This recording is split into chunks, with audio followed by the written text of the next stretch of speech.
बिस्मिल्लाहिर्रहमानिर्रहीम। अस्सलामु अलैकुम दोस्तों, welcome back to my YouTube channel UNS academy से मैं हूं हाफिज उसामा अली। आज की वीडियो में हम कवर करेंगे एमएस वर्ड की लेआउट टैब को। तो आइए अपनी वीडियो को स्टार्ट करते हैं। दोस्तों, लेआउट टैब में सबसे पहले हमारे पास आता है मार्जिन के बारे में हम पहले भी बात कर चुके हैं कि जब भी हम माइक्रोसॉफ्ट के अंदर काम करते हैं तो हमारे पास एक फिक्स मार्जिन होता है, हमें उस मार्जिन के अंदर रहते हुए काम करना होता है।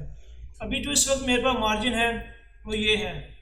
इसमें आप देखिए कि हमारे पास बॉर्डर और टेक्स्ट के दरमियान कुछ डिस्टेंस है, यहाँ पर भी हैं, टॉप पर भी हैं और बॉटम पे भी हैं। अगर मैं इस डिस्टेंस को कम करना चाहूँ या बढ़ाना चाहूँ तो उसके लिए आपको अपने मार्जिन को चेंज करना पड़ेगा। मार्जिन को चेंज करने के लिए आप लेआउट टैब पर आएँ, मार्जिन पे क्लिक करें। आपको यहाँ पर कुछ मार्जिन दिए गए हैं। अगर मैं नैरो पे क्लिक करता हूँ तो आप देखिए कि हमारा जो डिस्टेंस था वो बहुत कम हो गया। इसी तरह अगर मैं मॉडरेट पे क्लिक करता हूँ तो आप देखिए कि हमारा यहाँ पर कुछ ज़्यादा हुआ लेकिन पहले से कम है। इसके बाद अगर मैं वाइड पे क्लिक करता हूँ तो आप देखिए कि हमारा जो यहाँ पर मार्जिन था वो बहुत कम हो गया, डिस्टेंस बहुत ज़्यादा बढ़ गया। तो इस तरह आप अपने मार्जिन को यहाँ से एडजस्ट कर सकते हैं। इसके बाद हमारे पास आता है ओरिएंटेशन। तो दोस्तों, ओरिएंटेशन दो तरह की होती है। अभी जो इस वक्त मेरे पेज की ओरिएंटेशन है वो पोर्ट्रेट है, मतलब कि ये हाइट के मुताबिक है। अगर मैं इसको लैंडस्पेस करना चाहूँ तो आप लैंडस्पेस भी कर सकते हैं। लैंडस्पेस पे क्लिक करें तो आपकी ये जो पोजीशन है, जो आपकी ओरिएंटेशन है, वो ये चौड़ाई के मुताबिक हो जाएगी। इसके बाद हमारे पास आता है साइज़।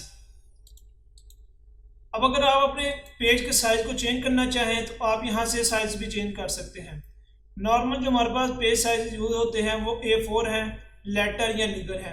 अगर आप इसके अलावा A3 पे काम करना चाहते हैं या A5 पे करना चाहते हैं तो आप यहाँ से चेंज कर सकते हैं। इसके बाद हमारे पास आता है कॉलम्स। दोस्तों, अगर आप अपने डॉक्यूमेंट के अंदर कॉलम्स बनाना चाहते हैं, किसी डाटा आपने लिखा, आप चाहते हैं कि वो 2 या 3 कॉलम में हैं, तो आप यहाँ से कॉलम बना सकते हैं। अगर मैं इस डाटा को सिलेक्ट करता हूँ और यहाँ से मैं इसको कॉलम बनाता हूँ तो आप देखें कि हमारे पास ये डाटा था, ये 2 कॉलम्स के फॉर्म में लिखा गया। अगर मैं इस डाटा को सिलेक्ट करता हूँ और यहाँ से मैं 3 कॉलम पे क्लिक करता हूँ तो आप देखिए कि हमारे यहाँ पर जो डाटा है ये 3 कॉलम्स के अंदर लिखा गया। इस तरह आप अपने जितने भी कॉलम बनाना चाहें आप कॉलम बना सकते हैं। इसके बाद आता है ब्रेक्स। ब्रेक्स में हमारे पास डिफरेंट ऑप्शन आते हैं। सबसे पहले हमारे पास आता है पेज ब्रेक। अगर आप एक पेज पर कुछ डाटा एंटर कर रहे हैं, अभी वो आपका पेज ख़त्म नहीं हुआ और आप चाहते हैं कि आप जो बाकी टेक्स्ट है वो नेक्स्ट पेज से स्टार्ट करें, तो इस काम के लिए आप पेज ब्रेक ऐड करते हैं। इसके बाद हमारे पास कॉलम और टेक्स्ट टैपिंग है। ये जब भी हम काम करते हैं ये हमारी खुद ब खुद ऐड होती जाती है। इसके बाद सेक्शन ब्रेक्स। सेक्शन ब्रेक में हमारे पास आता है सबसे पहले नेक्स्ट पेज। दोस्तों, सेक्शन ब्रेक क्या होती है? Section break is a sub division of a document. कि अगर हम अपने डॉक्यूमेंट को डिवाइड करना चाहते हैं मुख्तलिफ पार्ट्स के अंदर और हम चाहते हैं कि हम हर पार्ट को डिफरेंट डिज़ाइन, डिफरेंट बॉर्डर और डिफरेंट कलर दें, तो उसके लिए आप सेक्शन ब्रेक्स ऐड करते हैं। इसमें सबसे पहले आता है पेज ब्रेक कि अगर आप 2 पेजेस के दरमियान सिंपल कोई सेक्शन ब्रेक ऐड करना चाहते हैं तो आप 2 पेजेस के दरमियान में सेक्शन ब्रेक ऐड कर सकते हैं। इसके बाद आता है कॉन्टीन्यूस कि अगर आप एक पेज पर आप कुछ डाटा लिखा और आप चाहते हैं कि आप जो सेक्शन ब्रेक है वो उसी पेज से स्टार्ट हो जाए, तो आप यहाँ से उस नया सेक्शन बना सकते हैं। उसके बाद इवन पेजेस कि अगर आप चाहते हैं कि आपके जो इवन पेजेस हैं उनके दरमियान ब्रेक्स आएँ, तो आप यहाँ से इवन पेजेस पे क्लिक करें। अगर आप ऑड पेजेस के दरमियान ब्रेक ऐड करना चाहते हैं तो आप ऑड पेजेस पे क्लिक करें, आपके ऑड पेजेस के दरमियान सेक्शन ब्रेक्स ऐड हो जाएगी। तो इस तरह सेक्शन ब्रेक ऐड कर आप डिफरेंट डिज़ाइन, डिफरेंट कलर, आप जिस तरह का डिज़ाइन चाहें आप डिफरेंट सेक्शन को डिफरेंट डिज़ाइन दे सकते हैं। इसके बाद आता है लाइन नंबर। अगर आप अपने डॉक्यूमेंट फाइल की लाइंस को काउंट करना चाहते हैं तो आप लाइन नंबर ऐड करें। लाइन नंबर पे क्लिक करें। इससे पहले हम अपने डाटा को सिलेक्ट करते हैं, Ctrl+A, आपका डाटा सिलेक्ट हो जाएगा। उसके बाद लाइन नंबर पे क्लिक करें। तो इसके बाद इसमें आपके पास कुछ ऑप्शन दिए गए हैं। पहले है कंटिन्यूस कि अगर आप चाहते हैं कि आपके जो फर्स्ट पेज से स्टार्ट हो रहा है वहाँ से आपकी काउंटिंग स्टार्ट हो और नेक्स्ट पेज तक एक ही काउंटिंग चलती रहे, तो इसके लिए आप कंटिन्यूस पे क्लिक करें। तो आप देखिए कि हमारे यहाँ पर जितनी लाइन्स ऐड हुई सबको उसने अलग अलग काउंट किया। इसने 1 से काउंटिंग स्टार्ट की और सारे पेजेस पर जो कंटिन्यूस चलती जा रही है। इसके बाद लाइन नंबर में दूसरा ऑप्शन है रीस्टार्ट ईच पेज। अगर आप चाहते हैं कि हर जो पेज हैं उसके अलग अलग काउंट करें तो आप रीस्टार्ट ईच पेज कर सकते हैं। तो रीस्टार्ट पे क्लिक करके देखते हैं तो आप देखें कि इसने इस पेज के अलग काउंट किए और इस पेज के अलग काउंट किए। तो इसके बाद हमारे पास आता है रीस्टार्ट ईच सेक्शन। अगर आप हर सेक्शन के अलग अलग काउंट करना चाहते हैं तो आप यहाँ से कर सकते हैं। इसके बाद आता है suppress for current paragraph. Suppress का मतलब होता है दोबारा। अगर आप किसी लाइन या किसी पैराग्राफ से नंबरिंग को ख़त्म करना चाहते हैं तो आप सिंपली उस लाइन को, उस पैराग्राफ को सिलेक्ट करें और लाइन नंबर पर आकर सप्रेस फॉर करंट पैराग्राफ को चेक कर दें। आपकी उस लाइन, उस पैराग्राफ की नंबरिंग ख़त्म हो जाएगी। इसके बाद हमारे पास आता है हाइफिनेशन। हाइफिनेशन का काम करता है, अगर हमारी लाइन के एंड पर हमने कोई वर्ड लिखा और वो वर्ड अभी ख़त्म नहीं हुआ तो नॉर्मली क्या होता है कि हमारा वो जो वर्ड है वो नेक्स्ट लाइन पर चला जाता है। अगर हम हाइफिनेशन को ऑन करते हैं, एक्टिवेट करते हैं, तो उससे क्या होगा कि हमारे वर्ड के दरमियान एक स्लैश ऐड हो जाएगी और जो बाकी का वर्ड है वो नेक्स्ट लाइन पर चला जाएगा। हम इसकी प्रैक्टिस करके देखते हैं। यहाँ पर मैंने एक लाइन लिखी है, अगर मैं इसको सेलेक्ट करता हूँ और हाइफिनेशन को आगे ऑटोमेटिक पे क्लिक करता हूँ तो अब आप देखें कि हमारा जो हाफ वर्ड था वो ऊपर आ गया और उसके साथ एक डैश ऐड हो गई, स्लैश ऐड हो गई। तो इसका मतलब है कि हमारा जो वर्ड है वो नेक्स्ट लाइन पर अभी कंटिन्यू है।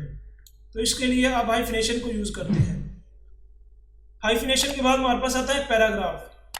पैराग्राफ में इंडेंट और स्पेसिंग। इसका मतलब हम पहले भी पढ़ चुके हैं। इंडेंट में आता है लेफ्ट और राइट, कि अगर आप लेफ्ट और राइट साइड पर जो स्पेस है इसको कम या ज़्यादा करना चाहते हैं तो आप यहाँ से कम या ज़्यादा कर सकते हैं।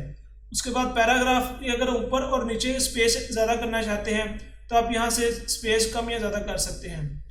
उसके बाद हमारे पास आता है अरेंज। अरेंज में है पोजीशन। पोजीशन की अगर आप किसी ऑब्जेक्ट या किसी पिक्चर की पोजीशन को चेंज करना चाहें तो आप यहाँ से पोजीशन को चेंज कर सकते हैं। उसके बाद रेड टेक्स्ट, कि अगर आप किसी टेक्स्ट की पोजीशन को चेंज करना चाहते हैं तो आप यहाँ से टेक्स्ट की पोजीशन को भी चेंज कर सकते हैं। उसके बाद ब्रिंग फॉरवर्ड या सेंड बैकवर्ड, कि अगर आपने दो या दो से ज़्यादा कोई ऑब्जेक्ट रखे हैं, कोई पिक्चर रखी है तो आप उनको अरेंज कर सकते हैं। किसी एक को अगर आपने फॉरवर्ड लाना हो या किसी एक को बैकवर्ड भेजना हो तो आप यहाँ से बैकवर्ड और फॉरवर्ड कर सकते हैं। उसके बाद सिलेक्शन पेन, कि आपने जितनी भी ऑब्जेक्ट, जितने भी आपने पिक्चर ऐड की होंगी वो सब आपको एक पेन के अंदर शो होंगी।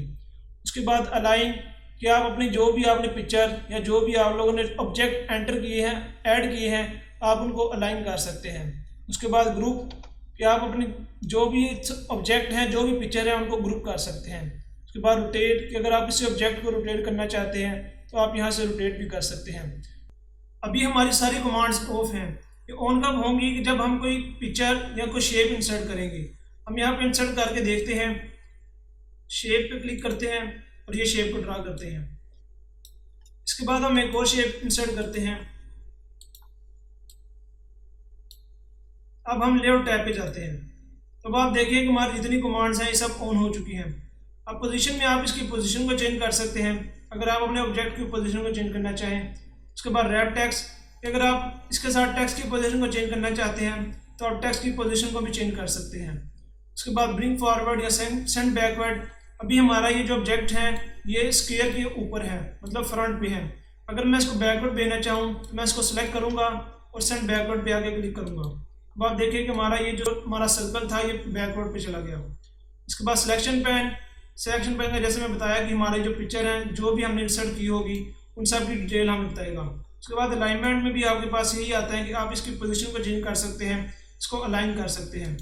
उसके बाद ग्रुप, अगर आप दो ऑब्जेक्ट या दो पिक्चर को ग्रुप करना चाहें तो सिंपली आप इसको सिलेक्ट करें, उसके बाद ग्रुप पे क्लिक करें। तो हमारी ये जो पिक्चर थी अभी एक बन चुकी है। उसके बाद रोटेट, के अगर आप इसको रोटेट करना चाहते हैं तो आप यहाँ से रोटेट भी कर सकते हैं। दोस्तों ये था हमारा आज का लेक्चर। उम्मीद है कि आपको लेआउट टैब की समझ आई होगी। अगर आपको हमारी वीडियो पसंद आए तो हमारी वीडियोस को लाइक और शेयर करना मत भूलिएगा और साथ ही साथ हमारे चैनल को सब्सक्राइब भी कर लें और बेल आइकन को भी प्रेस कर लें ताकि आपको हमारे रेगुलर नोटिफिकेशन अपडेट्स मिल सकें। तो मिलते हैं नेक्स्ट वीडियो में। अपना ख्याल रखिएगा। खुदा हाफिज़।